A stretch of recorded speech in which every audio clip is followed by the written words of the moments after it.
الحمد لله ثم الصلاة والسلام على أشرف المرسلين وبعد walaalayaal meel walba adduunka joogtaan waxaan ku salaamayaa salaanta islaamka assalaamu calaykum waraxmatullaahi wabarakaatuh saad u jeedaan maanta waxaan ku jirnaa gabagabadii bishii barakeysneed ee ramadaan waxaan ka baryayaa allah subxaana wa tacaala inuu naga aqbalo acmaashii wanaagsaneed ee aan soo sameynaynay bishan barakeysan ee ramadaan taqabbal allahu mina wa minkum saalix alacmaal halka waxaa uga jeedaan casharkan in uu yahay casharkii sideedaad sidoo kalena uu yahay casharkii ugu dambeeyey waxaan jeclaan lahaa in aan ilaa iyo 10 cashar aan ka dhigo bisha tan laakiin waqtiga oo igu yaraa aawadiis waan sameyn waayey waqtiga ciriiriska ahaa waan idinka raali gelinayaa laakiin goolku wuxuu ahaa 8 ilaa 10 cashar in aan idin soo bandhigo ilaa 7 cashar si mataqaana successful oo idinku soo bandhigay alxamdulillah waxaan rajeynayaa dad badan oo idinka mid ah in aad ka faa'iideysateen dad badan ayaa la soo xiriiray alxamdulillah dad badan ayaa casharada ku taxan casharkan sideedaad waxaan jeclahay in uu noo noqdo cashar soo khulaaseynaya waxyaalahan soo baranay iyo cashar aan raba in aad ila socotaan wax badan casharada kale ee aan soo socdo ee aan wado iyo kuwii hore aan wadi jiray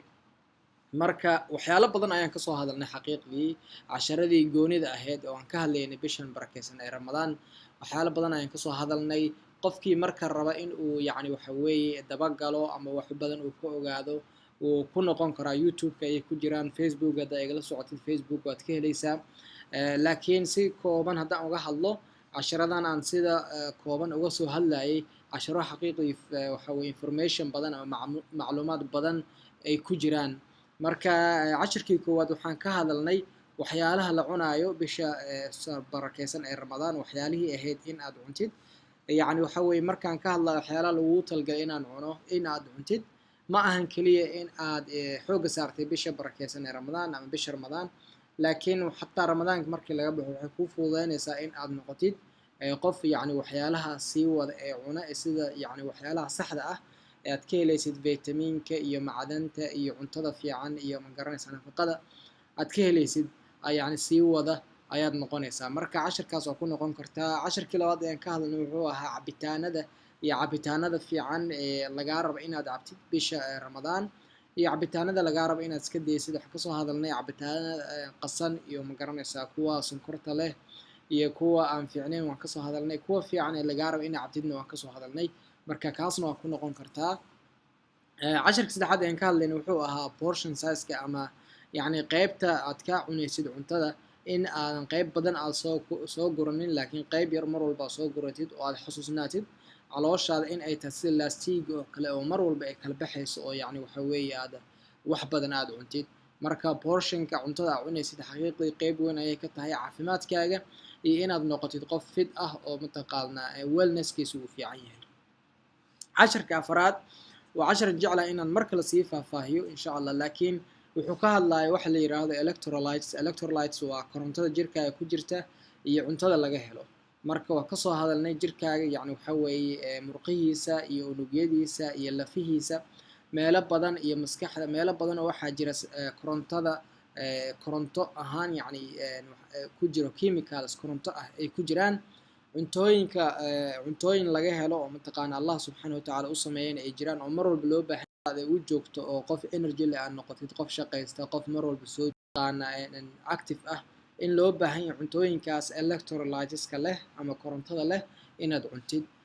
casharka shanaad waxaan ka hadalnay cuntooyinka fiberka leh ama waxa weeye fiberka waa qayb ka mid a mataqaana cuntooyinka aan cunno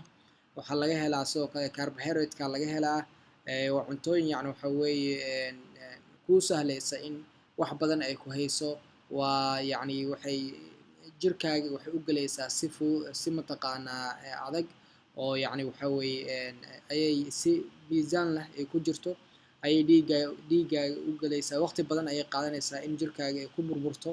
aad isticmaashid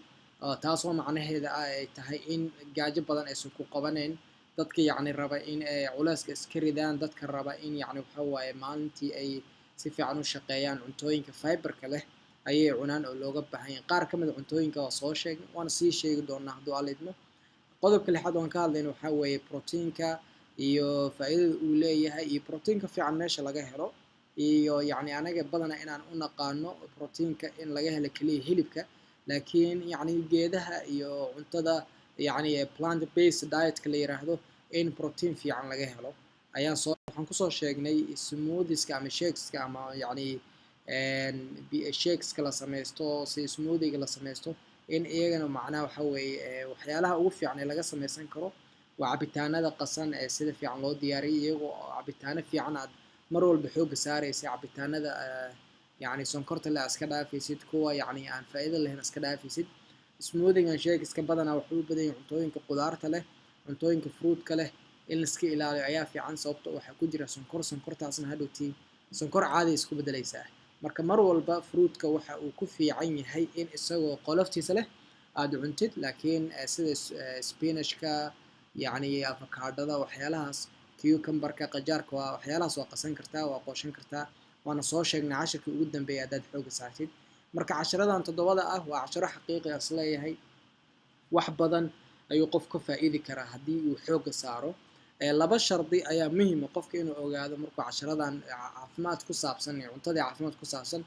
uu xooga saarayo number one waxa waaye in uu joogteynta xaqiiqdii wax arrin aad yacni u weyn waaye dadku badanaana dhib ay ku tahay consistency marka lagu leeyahay waxa weeye qofka natiijada helay waa qof mar walba joogteynayay camalkii uu sameynayay marka camalka markaad samaysid kooda celisid markaasaa natiijo heli kartaa laakiin 2 maalin 3 maalin 4 maalin haddaad samaysid yacni waxaa laga yaabaa natiijadiiba inaysan ku imaan oo weli aadan helin markaasna aad caajistid laakiin inaad yacni waxa weeye joogtaysid ayaa loo baahan yahay qofka saas sameeya ayaa ah qof dadka kale ka tegay oo meel fiican gaaraya qodobka labaad oo aan rabo ama conditionka labaad ama shardiga labaad loo baahan yahay qofka casharadan raacaya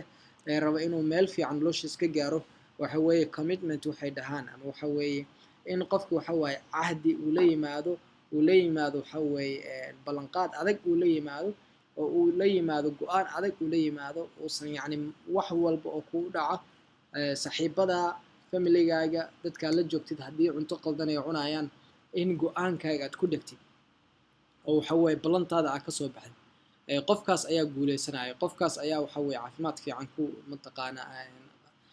qaadanaya ama lahaanaya marka commitmentiga waa shay muhiima qofkana loo baahan yahay marka insha allah ugu dambeyntii walaalayaal waxaan rabaa in aad casharada kale ee aan soo bandhigi doono insha allah waxaan rabaa casharo gooni ah in aan soo bandhigo casharadeeni marka hore ee noo socday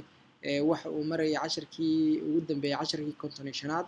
waxaan rabaa ilaa 100 cashar inaan geeyo kadibna waxaan rabaa in casharo gooni aan bilaabo oo kadibna waxaan rabaa buugaag in insha allah aan inta soo khulaaseeyo idinkoo arkay aan idin soo bandhigo si walba xaaladda ha ahaatee waxaan rabaa insha allah inaan isla soconno waxaad igala socon kartaan youtube-ka haddii aad ku qortaan cuntada iyo caafimaadka waxaad ku arki doontaan casharadeeda ama cabdiraxmaan cabdulle haddaad ku qortaan waxaad ku arkaysaan channelkayga kadib subscription ku sameeya sidoo kale facebookga cabdiraxmaan cabdulle xidig haddaad ku qortaan yacni waxa waaye wax badan ayaa waa arki doontaan casharadeeda insha allah marka intaas ayaan jeclahay in aan idin soo bandhigo maanta hadduu alla idmo inta aan iska arki doono waxaan kaga tegayaa sidaas islaamka asalaamu calaykum waraxmatullaahi wabarakaatu